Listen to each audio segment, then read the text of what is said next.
ശാലോം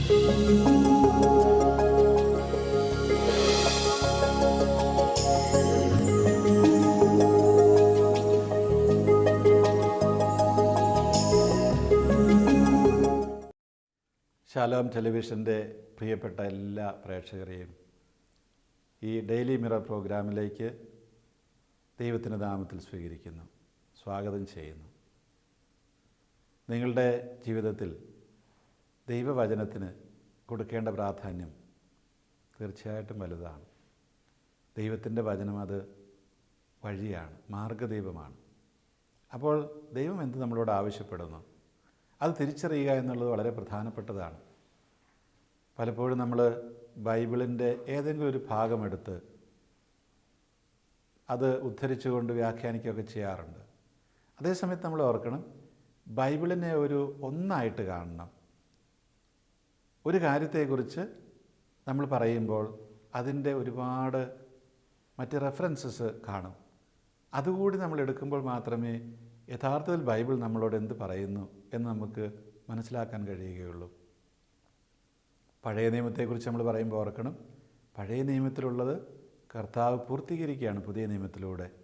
അതാണ് നമ്മളെ സംബന്ധിച്ച് പ്രധാനപ്പെട്ടത്. പഴയ നിയമത്തിലെ തത്വങ്ങൾ, ദൈവത്തിൻ്റെ ഉപദേശങ്ങൾ അത് ബാധകമാണ്. എങ്കിൽ പോലും നമ്മളെ സംബന്ധിച്ച് പറയുമ്പോൾ പുതിയ നിയമത്തിൽ കർത്താവ് എന്ത് പറയുന്നു, അതേക്കുറിച്ച് കർത്താവ് എന്ത് കാണിച്ചു തന്നു, അത് പ്രധാനപ്പെട്ടതാണ്. അപ്പോൾ ഈ പഴയ നിയമത്തിൽ പ്രാർത്ഥനയെക്കുറിച്ചൊക്കെ ഒരുപാട് പറയുന്നുണ്ട്. എങ്ങനെയാണ് അതെല്ലാം അനുഷ്ഠാനങ്ങളാണ്, ബലിയോട് ചേർത്തുള്ള അനുഷ്ഠാനങ്ങളാണ്. അതേസമയത്ത് പ്രാർത്ഥന യഥാർത്ഥത്തിൽ എന്താണ് എന്ന് കർത്താവാണ് നമ്മളെ പഠിപ്പിച്ചു തരുന്നത്. മുമ്പൊരു എപ്പിസോഡിൽ ഞാൻ സ്വർഗസ്ഥനായ പിതാവ് എന്ന പ്രാർത്ഥനയെക്കുറിച്ച് ചില കാര്യങ്ങൾ പറയുകയുണ്ടായി. ഇന്നും ചില കാര്യങ്ങൾ അതേക്കുറിച്ച് പറയുവാനായിട്ടാണ് ഞാൻ ആഗ്രഹിക്കുന്നത്. ഒരു പക്ഷേ എന്നെ അന്ന് കേട്ടവർക്ക് ചില ആവർത്തനങ്ങൾ ഉണ്ടായെന്ന് വരാം, ക്ഷമിക്കുക. പക്ഷേ നമുക്കറിയാം, എത്ര പറഞ്ഞാലും തീരാത്ത ഉൾക്കാഴ്ചകൾ ഈ പ്രാർത്ഥനയിൽ നമുക്ക് ലഭിക്കും. നിരന്തരമായിട്ട് വായിച്ച് ധ്യാനിച്ച് പ്രാർത്ഥിച്ചു കഴിയുമ്പോൾ, ചിന്തിച്ച് കഴിയുമ്പോൾ നമുക്ക് എന്നും പുതിയ ഉൾക്കാഴ്ചകൾ കിട്ടിക്കൊണ്ടിരിക്കും. മത്തായിയുടെ സുവിശേഷം 6-ാം അധ്യായത്തിൽ നിന്നാണ് ഞാൻ വായിക്കുന്നത്. 6-ാം അധ്യായം 9 മുതലുള്ള വാക്യങ്ങൾ. ശിഷ്യന്മാർ വന്ന് കർത്താവിനോട് പറയുകയാണ്, യോഹന്നാൻ്റെ ശിഷ്യന്മാരെ പ്രാർത്ഥിക്കുവാനായിട്ട് യോഹന്നാൻ പഠിപ്പിക്കുന്നു, ഞങ്ങളെ ഒന്ന് പഠിപ്പിച്ചതാ നീ, എങ്ങനെയാണ് ഏതായാലും ഇനി മുതൽ നമ്മൾ ജെറൂസലം ദേവാലയത്തിലേക്കോ സിനഗോഗിലേക്കോ ഒന്നും പോകുന്നില്ല. ആ പ്രാർത്ഥന നമുക്കില്ല. പക്ഷേ വേറെ എന്താ ഉള്ളത്, നമുക്ക് എന്തെങ്കിലും വേണ്ടേ? അപ്പോൾ വേറെ ഒന്നും പ്രാർത്ഥിക്കാൻ ഞങ്ങൾക്ക് അറിഞ്ഞും കൂടാ. അതുകൊണ്ട് നീ എന്തെങ്കിലും ഞങ്ങളെ പഠിപ്പിച്ചു തരണം. അപ്പോഴാണ് കർത്താവ് പറയുന്നത്, നിങ്ങൾ ഇപ്രകാരം പ്രാർത്ഥിക്കുവിൻ, സ്വർഗസ്ഥനായ ഞങ്ങളുടെ പിതാവേ, അങ്ങയുടെ നാമം പൂജിതമാകണമേ, അങ്ങയുടെ രാജ്യം വരണമേ, അങ്ങയുടെ ഹിതം സ്വർഗത്തിലെ പോലെ ഭൂമിയിലുമാകണമേ. സ്വർഗസ്ഥനായ ഞങ്ങളുടെ പിതാവേ, ഈ പിതാവേ എന്നുള്ള ആ ഒരു അഭിസംബോധന നമുക്ക് വെളിപ്പെടുത്തി തന്നത് കർത്താവ് തന്നെയാണ്. കർത്താവ് വെളിപ്പെടുത്താതെ നമുക്കത് സ്വീകരിക്കാൻ കഴിയുമില്ല. ഇത് കേൾക്കുമ്പോൾ പെട്ടെന്ന് നിങ്ങളുടെ മനസ്സിലേക്കൊക്കെ ചിലപ്പോൾ ഓടിയെത്തിയെന്ന് വരും. ആരെങ്കിലുമൊക്കെ നിങ്ങളോട് ചോദിച്ചെന്നും വരും, ദൈവത്തെ പിതാവെന്ന് വിളിക്കാൻ കഴിയുമോ? അല്ലെങ്കിൽ നമ്മളെ ദൈവത്തിൻ്റെ മക്കളെന്ന് വിളിക്കാൻ കഴിയുമോ? തീർച്ചയായിട്ടും കർത്താവ് നമ്മളോടത് പറഞ്ഞിട്ടുണ്ടെങ്കിൽ നമ്മുടെ പിതാവാണ് ദൈവം. അതുപോലെ നമ്മളെ എന്താക്കാനാണ് കർത്താവ് വന്നത്? വീണ്ടും നമ്മളെ ദൈവപുത്രരാക്കാനാണ്. നമ്മളാ പുത്രസ്ഥാനമൊക്കെ ഇട്ടെറിഞ്ഞ് പോയി അധൂർത്തപുത്രനെ പോലെ. പക്ഷേ വീണ്ടും നമ്മളെ ഇപ്രകാരം ദൈവത്തെങ്കിലേക്ക് കൊണ്ടുപോയി ദൈവപുത്രൻ എന്ന് വിളിക്കപ്പെടുവാൻ യോഗ്യരാക്കുകയാണ് കർത്താവ് ചെയ്യുന്നത്. നമ്മൾ ഓരോരുത്തരും അബ്ബ, പിതാവേ എന്ന് വിളിക്കാൻ യോഗ്യരാവുകയാണ് ചെയ്യുന്നത്. അതുകൊണ്ട് നമ്മൾ ദൈവത്തിൻ്റെ മക്കളാണ്. ദൈവം നമ്മുടെ പിതാവാണ്. പിതാവെന്ന് പറയുമ്പോൾ ഉടനെ തന്നെ ചോദിക്കുന്ന ചോദ്യമുണ്ട് ചിലർ, പിതാവിനുണ്ടോ ഭാര്യയുള്ളൂ, ദൈവത്തിന് ഭാര്യയുണ്ടോ? ഇല്ലെങ്കിൽ പിന്നെ എങ്ങനെയാണ് മക്കളുണ്ടാകുന്നത്? അപ്പോൾ ഈ ഭാര്യയുണ്ടെങ്കിലേ മക്കളുണ്ടാകാവൂ എന്ന് എന്തോ ഒരു നിർബന്ധമുള്ള പോലെ തോന്നുന്നു. ഇല്ല, ഭാര്യ ഇല്ലെങ്കിലും മക്കളുണ്ടാകാം. യാതൊരു സംശയമില്ല ആ കാര്യത്തിൽ. മക്കളെന്നുള്ള വാക്കിൻ്റെ നിർവചനം മാറ്റിയാൽ മതി. നമ്മൾ മക്കളെന്നുള്ള വാക്കിന് കൃത്യം ഒരു സ്ത്രീയിൽ നിന്ന് അല്ലെങ്കിൽ സ്വന്തം ഭാര്യയിൽ നിന്ന് ശാരീരികമായ ജന്മമെടുക്കുന്ന കുട്ടി എന്നുള്ള അർത്ഥത്തിൽ പറയുമ്പോഴല്ലേ പ്രശ്നം. നേരെ മറിച്ച് മക്കളെന്നുള്ള വാക്കിന് എന്തെല്ലാം അർത്ഥമുണ്ടാകാം, ഏതെല്ലാം തരത്തിൽ വിശാലമായ അർത്ഥമുണ്ടാകാം. ഞാൻ ചിലപ്പോൾ പ്രസംഗം പറയുമ്പോൾ കുട്ടികളോട് പറയുന്നത് എൻ്റെ മക്കളെ എന്നാണ് പറയുന്നത്. ഞാൻ എൻ്റെ ഭാര്യ പ്രസവിച്ചിട്ടല്ലല്ലോ, എൻ്റെ ഭാര്യ കുഞ്ഞുങ്ങളെ പ്രസവിച്ചിട്ടല്ല അവരെ ഞാൻ മക്കളെ എന്ന് വിളിക്കുന്നത്. കാരണം ഞാനും അവരും തമ്മിലുള്ള ആ ബന്ധത്തിൽ അതിനൊരർത്ഥമുണ്ട്. ഞാനൊരു ആധ്യാത്മികമായ തലത്തിൽ നിന്നുകൊണ്ട് ഒരു പിതാവാണ്, അവരുടെ വിശ്വാസത്തിൽ ഞാൻ പിതാവാണ്. അബ്രാഹം നമ്മുടെ എല്ലാം പിതാവെന്ന് പറയുമ്പോൾ അബ്രാഹത്തിൻ്റെ ഭാര്യ സാറ നമ്മളെ ഒന്നും പ്രസവിച്ചില്ല. അതുപോലെ തന്നെ യഹൂദന്മാരുടെ പിതാവാണ് എന്ന് പറയുമ്പോഴും യഹൂദന്മാരെ എല്ലാം അബ്രാഹത്തിൻ്റെ ഭാര്യ സാറ അല്ല പ്രസവിച്ചത്, നേരെ മറിച്ച് അവരുടെ പിൻഗാമികളാണ്.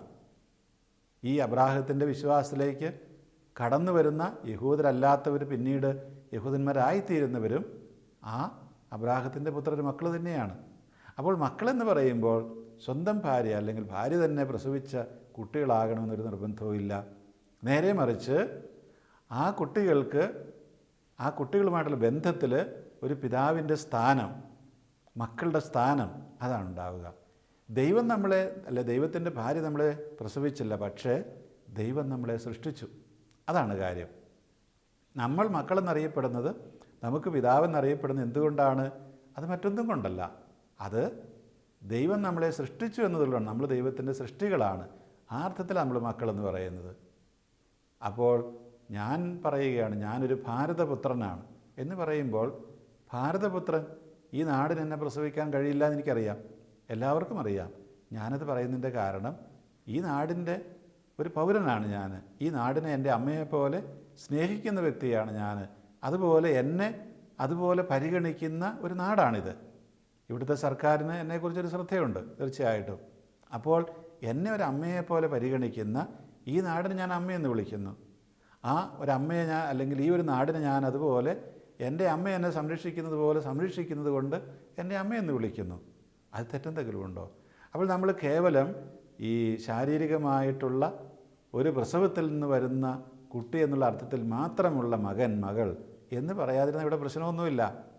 ഈ അർത്ഥത്തിൽ ദൈവം നമ്മുടെ പിതാവാണ് എന്ന് നമുക്ക് വെളിപ്പെടുത്തി തരുന്നു. ഇവിടെ വേറൊരു കാര്യം കൂടി അന്നേരം വരും. പിതാവെന്ന് പറയുമ്പോൾ പുത്രനുണ്ട്, പരിശുദ്ധാത്മാവുണ്ട്, 3 വ്യക്തികൾ അല്ലെ 3 വ്യക്തിത്വങ്ങൾ. ദൈവത്തിന് ഇതുപോലെ 3ഉം 1ഉമായിരിക്കാൻ പറ്റുമോ? മുൻപൊക്കെ 2 in 1, 3 in 1 എന്ന് പറഞ്ഞ് ഈ റേഡിയോയും ടേപ്പ് റെക്കോർഡറൊക്കെ ഉണ്ടായിരുന്നു ഒരു കാലഘട്ടത്തിൽ. ഇന്നിപ്പോൾ ടേപ്പ് റെക്കോർഡെല്ലാം അപ്രത്യക്ഷമായി. ആദ്യകാലങ്ങളിൽ ടേപ്പ് റെക്കോർഡും റേഡിയോ ഒക്കെ ഒറ്റയ്ക്കായിരുന്നു. പിന്നീട് കുറച്ച് കഴിഞ്ഞപ്പോൾ റേഡിയോയും ടേപ്പ് റെക്കോർഡറും ഒരേ യന്ത്രമായിട്ട് വരാൻ തുടങ്ങി. അതിനാണ് ഞങ്ങൾ വിളിച്ചത് 2 in 1. ചിലതിനതും 3 in 1 ഉണ്ടായിരുന്നു. അപ്പോൾ ഇങ്ങനെ ഈ 2 in 1, 3 in 1, ദൈവം എന്താണ് ഇങ്ങനെ 3 in 1 ഒന്നും അല്ല. ദൈവം ഒരു ത്രിത്വമെന്ന് പറയുമ്പോൾ അതിനെ നമ്മൾ എങ്ങനെ വ്യാഖ്യാനിക്കണം? 3 വ്യക്തികളാണിത്, പിന്നെ അത് 3 ദൈവങ്ങളല്ലേ എന്ന് ചോദിക്കും അറിയത്തില്ലാത്തവർ. നേരെ മറിച്ച് നമ്മളതിനെ കാണേണ്ടത് എങ്ങനെയാണ്? നമ്മൾ കാണേണ്ടത് ഇങ്ങനെയാണ്. നമുക്ക് അറിയാം, ത്രികോണത്തിന് 3 മൂലകളുണ്ട്. ഈ 3 മൂലകൾ ഒരു മൂലയല്ലല്ലോ, തീർച്ചയായിട്ടും 3 മൂല തന്നെയാണ്. ത്രികോണത്തിൽ 3 മൂലയില്ലെന്ന് പറയാൻ ആർക്കെങ്കിലും പറ്റുമോ? അങ്ങനെ പറയുന്നവർക്ക് ത്രികോണം എന്താണെന്ന് മനസ്സിലായില്ല. അപ്പോൾ ത്രികോണത്തിൽ 3 മൂലകളുണ്ട്. ആ മൂലകൾ ഓരോന്നും വ്യത്യസ്തവുമാണ്. ഒരു മൂല മറ്റേ മൂലയാണെന്ന് പറയാൻ പറ്റില്ല.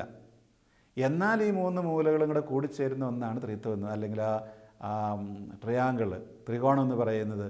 അത് 3 എണ്ണമല്ല, അത് ഒരെണ്ണമാണ്. അത് ആ ത്രികോണം എന്ന് പറയുന്നത് ഒരെണ്ണമാണ്, ഒറ്റയാണ്. നേരെ മറിച്ച് അതിൻ്റെ മൂലകളെല്ലാം വ്യത്യസ്തമാണ്. ഇതാണ് ഈ പറഞ്ഞു വരുന്നത്. ത്രിത്വം എന്ന് പറയുമ്പോൾ വളരെ ലളിതമായിട്ട് അങ്ങനെയൊക്കെ പറയാം, പക്ഷേ അത് മുഴുവൻ ശരിയൊന്നുമല്ല. എങ്കിലും നമുക്ക് നമ്മുടെ മനുഷ്യ മനസ്സിന് മനസ്സിലാകത്തക്ക രീതിയിൽ ഞാൻ പറഞ്ഞതേ ഉള്ളൂ. അപ്പോൾ ത്രിത്വം എന്ന് പറയുമ്പോൾ നിങ്ങൾ പറയണം, ഇതാണ് ത്രിത്വത്തിൻ്റെ അർത്ഥം. അപ്പോൾ പിതാവായ ദൈവം എന്ന് പറയുമ്പോൾ ഈ ത്രിത്വത്തിലെ ഇതുപോലെയുള്ള ഒരു മൂലയുടെ ഓർമ്മ വരണം. അവിടെ ആ പിതാവിൻ്റെ സങ്കല്പം എന്ന് പറയുന്നത് എന്താണ്? അത് ആ പിതാവിൻ്റെ സ്നേഹം, കരുതൽ, ഇതൊക്കെ പറയാൻ വേണ്ടിയിട്ടാണ് യഥാർത്ഥത്തിൽ അവിടെ അത് കൊണ്ടുവരുന്നത്. അതുപോലെ പുത്രൻ എന്ന് പറയുമ്പോൾ ഈ പുത്രൻ നമ്മളെ രക്ഷിക്കുവാൻ വേണ്ടി വന്നവനാണ്. അപ്പോൾ പിതാവ് അല്ലെങ്കിൽ ആ ദൈവവും ഈ ദൈവവും തമ്മിൽ രണ്ടാണെന്ന് വെച്ചല്ല. ഇത് രണ്ടും ഒരു ത്രികോണത്തിൻ്റെ മൂലകൾ തന്നെയാണ്. അതുപോലെ തന്നെയാണ് പരിശുദ്ധാത്മാവ്. അപ്പോൾ ത്രിത്വത്തെക്കുറിച്ച് നിങ്ങളോടൊക്കെ ആരെങ്കിലുമൊക്കെ ചോദിച്ചെന്ന് വരും. ഇപ്പോൾ കൂടുതലായിട്ട് നമ്മുടെ മക്കളോട്, കുട്ടികളോട് പലരും ചോദിക്കുന്നൊരു ചോദ്യമാണിത്. മറ്റ് മതസ്ഥരായ ചിലർ, ഈ ത്രിത്വം എങ്ങനെയാണ്, അത് സാധിക്കുമോ, അത് 3 വ്യക്തികളല്ലേ? അല്ല, ഈ ത്രികോണത്തിൻ്റെ മാതൃക പറഞ്ഞു കൊടുക്കുക. അങ്ങനെയാണ് അതായിത്തീരുന്നത്, അതല്ലാതെ വേറെ രീതിയിലല്ല. ഇനി അതുപോലെ തന്നെ പറയുന്നു, കർത്താവ് എങ്ങനെയാണ് ജനിച്ചത്? പുരുഷനിൽ നിന്നല്ലാതെ ജനിച്ചു. അങ്ങനെ സാധിക്കുമോ? സാധിക്കുമോ എന്ന് വെച്ചാൽ സാധിക്കും. സാധിക്കുന്ന പല സന്ദർഭങ്ങളുമുണ്ട്. അതുകൊണ്ട് അസാധ്യമായിട്ടുള്ളതല്ല അത്. തീർച്ചയായിട്ടും ദൈവത്തിന് ഇതെല്ലാം കഴിയും. നമ്മൾ ജന്മമെടുക്കുന്നത് എങ്ങനെയാണ്? ദൈവം തരുന്ന ആ ജീവനാണത്. നമുക്ക് ജീവൻ തരാനായിട്ട് ദൈവത്തിന് കഴിയുമെങ്കിൽ തീർച്ചയായിട്ടും നമ്മളിൽ ഈ ജീവൻ ഉടലെടുക്കുന്ന ആ രീതിയിൽ ഒരല്പം വ്യത്യാസം വരുത്താനും ദൈവത്തിന് കഴിയില്ലേ? നമുക്കറിയാം, സ്ത്രീ പുരുഷ ബന്ധത്തിലൂടെ ആണ് കുഞ്ഞുങ്ങളുണ്ടാകുന്നത്. അത് ദൈവത്തിൻ്റെ പ്രവൃത്തിയാണ്, അല്ലെങ്കിൽ ദൈവമാണ് ആ നിയമം വെച്ചിരിക്കുന്നത്. ആ കഴിവ് കൊടുക്കാവുന്നൊരു ദൈവത്തിന് ഈ കഴിവും കൊടുക്കാമല്ലോ, അല്ലെങ്കിൽ നമ്മൾ പരിമിതപ്പെടുത്തേണ്ടി വരും. അപ്പോൾ നമ്മുടെ ശാസ്ത്രീയമായിട്ട് ഇന്ന് കണ്ടുപിടിക്കപ്പെട്ട രീതികളിലൂടെ മാത്രമേ ഒരു കാര്യം സംഭവിക്കാവൂ എന്ന് വാശി പിടിക്കേണ്ട കാര്യമില്ല. ശാസ്ത്രീയമായിട്ട് തെളിയിക്കപ്പെടാൻ പറ്റാത്ത ഒരുപാട് കാര്യങ്ങൾ നമുക്കറിയാം ഇന്ന് നമ്മുടെ ജീവിതത്തിലുണ്ട്. ഒരു വിശദീകരണം ആർക്കും പറയാനില്ല. ചില രോഗങ്ങൾ ഡോക്ടർമാരോട് ചോദിച്ചപ്പോൾ ഞങ്ങൾക്കറിയത്തില്ല, അതിനൊരു വിശദീകരണമൊന്നുമില്ല. എന്താ അങ്ങനെ സംഭവിക്കുന്നത്? എന്തെങ്കിലും ഒരു കാരണം ഉണ്ടാകും. അപ്പോൾ ഇതെല്ലാം ദൈവത്തിന് സാധ്യമായ കാര്യങ്ങളാണ്. ദൈവത്തിന് ഒന്ന് സാധിക്കുമെങ്കിൽ മറ്റേത് സാധിക്കും. അതുകൊണ്ട് ഈ പിതാവിനെക്കുറിച്ച് നമ്മൾ പറയുമ്പോൾ പിതാവ് എന്നുള്ള സങ്കല്പം നമ്മൾ ഓർക്കണം. ഭൂമിയിലെ ഒരു പിതാവിനെ പോലെയും ഒരു ഭാര്യയുള്ള ഒരു ഭർത്താവിനെ പോലെയൊന്നും അല്ല കരുതേണ്ട പ്രത്യേകത.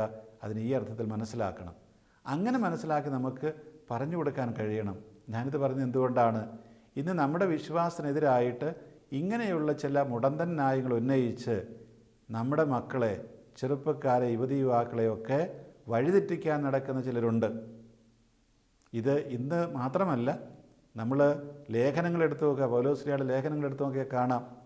കാതിന് ഇമ്പമുള്ള കാര്യങ്ങൾ മാത്രം പറയുന്നവരെ ഇഷ്ടപ്പെടുന്നവരുണ്ട്, അവരുടെ പിന്നാലെ പോകുന്നവരുണ്ട്. അങ്ങനെ കാതിന് ഇമ്പമുള്ള കാര്യങ്ങൾ പലതും പറഞ്ഞെന്ന് വരും. നമ്മൾ അതിൻ്റെ പിന്നാലെ പോകാതിരിക്കണമെങ്കിൽ നമ്മളുടെ വിശ്വാസം എന്താണെന്ന് മനസ്സിലാക്കുക. പലർക്കും അറിയത്തില്ല നമ്മുടെ വിശ്വാസത്തിൻ്റെ കാര്യങ്ങൾ എവിടെയാണ് കണ്ടെത്തുക എന്നുള്ളത്.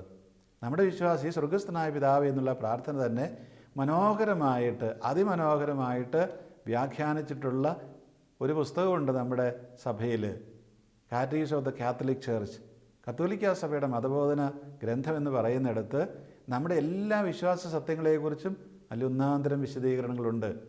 ഏതൊരു കാര്യം എടുത്തു നോക്കുക വിശ്വാസത്തെക്കുറിച്ച്, അതേക്കുറിച്ചെല്ലാം അവിടെയുണ്ട്. അതൊന്ന് വായിച്ചിട്ട് പോവുക. നമുക്കപ്പോൾ മനസ്സിലാകും എന്തുകൊണ്ടാണ് നമ്മളിങ്ങനെയൊക്കെ പറയുന്നതെന്ന്. ഈ പറയുന്ന ത്രിത്വത്തെക്കുറിച്ച് ഒക്കെയുള്ള, അല്ല പിതാവായ ദൈവത്തെക്കുറിച്ചൊക്കെയുള്ള സംശയങ്ങൾ വരുമ്പോൾ, ആരെങ്കിലും ചോദിക്കുമ്പോൾ നമുക്കവിടെ ഉത്തരം പറയാനുണ്ടാകണം. അതുപോലെ നമ്മുടെ ബുദ്ധി ഒന്ന് ഉപയോഗിക്കണം.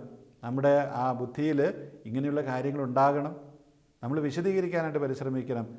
അങ്ങനെ നമ്മൾ ബുദ്ധിയിൽ കാര്യങ്ങൾ മനസ്സിലാക്കിയുള്ള വിശ്വാസമാണ് യഥാർത്ഥമുള്ള വിശ്വാസം. അല്ലെങ്കിൽ അത് വിശ്വാസമില്ലാതായിത്തീരും, നമുക്ക് തന്നെ ബോധ്യമില്ലാത്ത കാര്യങ്ങളായിത്തീരും.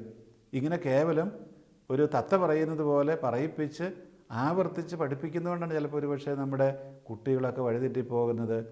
നേരെ മറിച്ച് അതിൻ്റെ ആന്തരികാർത്ഥത്തിലേക്ക് കടന്ന് അതിനെ എങ്ങനെ നമ്മൾ മനസ്സിലാക്കണം എന്ന് പറഞ്ഞ് മനസ്സിലാക്കി കൊടുത്തു കഴിയുമ്പോൾ കാര്യങ്ങൾക്ക് വ്യത്യാസമുണ്ടാകും. അതുകൊണ്ട് സ്വർഗസ്ഥനായ ഞങ്ങളുടെ പിതാവേ എന്ന് പറയുമ്പോൾ അർത്ഥമാക്കുന്ന ഇതാണ്, നമ്മളെല്ലാം ദൈവത്തിൻ്റെ സൃഷ്ടികളാണ്.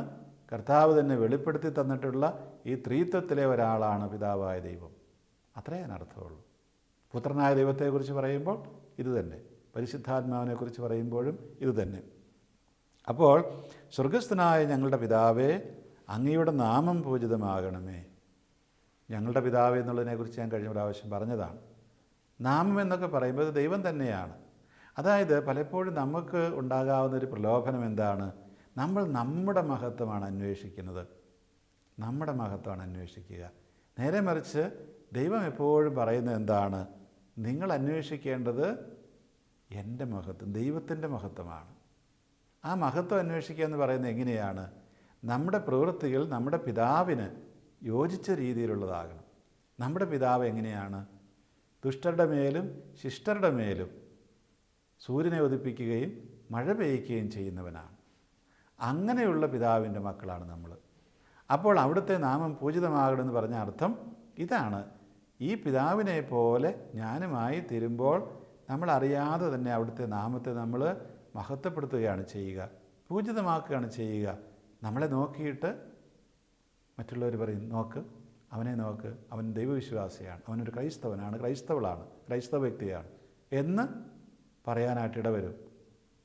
കാനോന നമസ്കാരം സീറോ മലബാർ സഭയിൽ ആബേലച്ചൻ എഴുതിയ അല്ലെങ്കിൽ തയ്യാറാക്കിയ കാനോന നമസ്കാരത്തിലെ പ്രഭാത പ്രാർത്ഥനയിൽ ആദ്യത്തെ ഒരു ശ്ലോസയുണ്ട്. പുതിയ ദിവസം ആരംഭിക്കുമ്പോൾ സ്വർഗത്തെ ലക്ഷ്യമാക്കിക്കൊണ്ട് പുതിയ ദിവസം ആരംഭിക്കുവാനും മറ്റുള്ളവർ ഞങ്ങളുടെ പ്രവൃത്തികൾ കണ്ട് അങ്ങയെ സ്തുതിക്കത്തക്കവണ്ണം ഞങ്ങളുടെ പ്രവൃത്തികളാക്കി തീർക്കണമെന്നാണ്. അതായത് ഞങ്ങളുടെ പ്രവൃത്തികൾ കണ്ട് മറ്റുള്ളവർ അങ്ങയെ സ്തുതിക്കണം. അതാണ് ഈ പിതാവിൻ്റെ മക്കളുടെ ജോലി. അങ്ങയുടെ നാമം പൂജിതമാകണമെന്ന് പറഞ്ഞാൽ ഇങ്ങനെയാണ്. ആ പൂജിതമാക്കേണ്ടതിൻ്റെ ഉത്തരവാദിത്വം നമുക്കാണ്. അതല്ലാതെ വെറുതെ വാക്കിലൂടെ പറഞ്ഞാൽ പോരാ. സങ്കീർത്തനത്തിൽ എപ്പോഴും പറയും, നിങ്ങൾ കർത്താവിനെ സ്തുതിക്കുവിൻ. അത് വായിച്ചാൽ മതിയോ? പോരാ, നമ്മൾ സ്തുതിക്കണ്ടേ? നമ്മളെല്ലാ ദിവസവും കർത്താവിന് സ്തുതി കൊടുക്കണം. അത് വാക്കിൽ മാത്രമല്ല, കർത്താവ് അങ്ങേക്ക് സ്തുതി എന്ന് മാത്രം പറഞ്ഞാൽ പോരാ. അതിലുപരിയായിട്ട് യഥാർത്ഥത്തിലുള്ളൊരു മകൾ എന്ന നിലയിൽ ഞാൻ ആ നാമത്തിന് മറ്റുള്ളവർ സ്തുതി കൊടുക്കത്തക്ക രീതിയിലുള്ള പെരുമാറ്റ ശൈലിയുള്ള വ്യക്തിയാകണം. അപ്പം ഞാൻ യഥാർത്ഥത്തിൽ മകനാകും, മകളാകും, ദൈവം എൻ്റെ പിതാവാകും, അവിടുത്തെ നാമം ഞാൻ പൂജിതമാക്കും. പൂജിതമാക്കുക പൂജിക്കത്തക്ക രീതിയിലുള്ളതാക്കും. നേരെ മറിച്ച് ചിലരെക്കുറിച്ച് നമ്മൾ പറയാറില്ലേ, അവൻ്റെ അപ്പൻ്റെ തനി സ്വഭാവമാണ് എന്ന് പറഞ്ഞാൽ അപ്പൻ അതുകൊണ്ട് തെമ്മാടിയാണെന്നർത്ഥം. നേരെ മറിച്ച് ഇവിടെ നിൻ്റെ നാമം പൂജിതമാകണമെന്ന് പറയുമ്പോൾ അത് നമ്മളിലേക്കാണ് ഉത്തരവാദിത്വം വരുന്നത്, മറ്റുള്ളവരിലേക്കല്ല. പിതാവിൻ്റെ നാമം, വ്യക്തിത്വം മഹത്തരമാക്കേണ്ടത് മകൻ്റെയും മകളുടെയും കടമയാണ്. ഇത് നമ്മൾ മറന്നു പോകാതിരിക്കുക. അതിലൂടെ നമ്മൾ പിതാവിൻ്റെ ആ ശൈലി സ്വീകരിക്കുക. വീണ്ടും പറയുന്നു, അവിടുത്തെ രാജ്യം വരണം. പിതാവിൻ്റെ രാജ്യം എന്താണത്? സ്വർഗരാജ്യം എന്ന് പറയുന്നതാണത്. സ്വർഗരാജ്യം അത് മറ്റൊന്നുമല്ല, സ്നേഹത്തിൻ്റെ രാജ്യമാണ്. പരസ്പരം ക്ഷമിക്കുന്നതിൻ്റെയും സഹിക്കുന്നതിൻ്റെയും പങ്കുവയ്ക്കുന്നതിൻ്റെയൊക്കെ രാജ്യമാണ്. അതാണ് പിതാവിൻ്റെ രാജ്യം എന്ന് പറയുന്നത്. ആ രാജ്യം വരണമെന്നാണ് നമ്മൾ പ്രാർത്ഥിക്കുന്നത്. ഇവിടെയും ഉത്തരവാദിത്വം നമ്മളിലേക്കാണ് വരിക, പിതാവിലല്ലല്ലോ. നമ്മളിത് പ്രാർത്ഥിക്കുമ്പോൾ കർത്താവ് പറഞ്ഞത് എന്താണ് ശിഷ്യന്മാരോട്? നിങ്ങളിങ്ങനെ പ്രാർത്ഥിക്കുക, അങ്ങയുടെ രാജ്യം വരണമേ. അങ്ങയുടെ രാജ്യം വരണമെന്ന് നമ്മൾ പ്രാർത്ഥിച്ചാൽ മാത്രം പോരാ, അത് ദൈവമല്ലല്ലോ കൊണ്ടുവരേണ്ടത്, നമ്മളല്ലേ കൊണ്ടുവരേണ്ടത്. നമ്മൾ കൊണ്ടുവന്നെങ്കിൽ മാത്രമേ രാജ്യം ഉണ്ടാവുകയുള്ളൂ, നമുക്ക് ആ രാജ്യത്തെ പ്രചരിപ്പിക്കാനായിട്ട് കഴിയുകയുള്ളൂ. എല്ലാ ക്രിസ്ത്യാനികളും ഈ പിതാവിൻ്റെ യഥാർത്ഥ മക്കളായി അവിടുത്തെ നാമം പൂജിതമാക്കുകയാണെങ്കിൽ, മഹത്വപ്പെടുത്തുകയാണെങ്കിൽ ഒരു സംശയവും കൂടാതെ അവിടുത്തെ രാജ്യം വരും. ഒരു സംശയം വേണ്ട ആ കാര്യത്തിൽ. നമ്മൾ ക്രിസ്ത്യാനികൾ ദൈവത്തിൻ്റെ മക്കളെന്ന നിലയിൽ പ്രവർത്തിക്കാൻ ആരംഭിക്കുമ്പോൾ അവിടെ ദൈവത്തിൻ്റെ രാജ്യം വരും. പരസ്പരം സ്നേഹിക്കുന്നവരുടെയും പങ്കുവയ്ക്കുന്നവരുടെയും രാജ്യം വരും.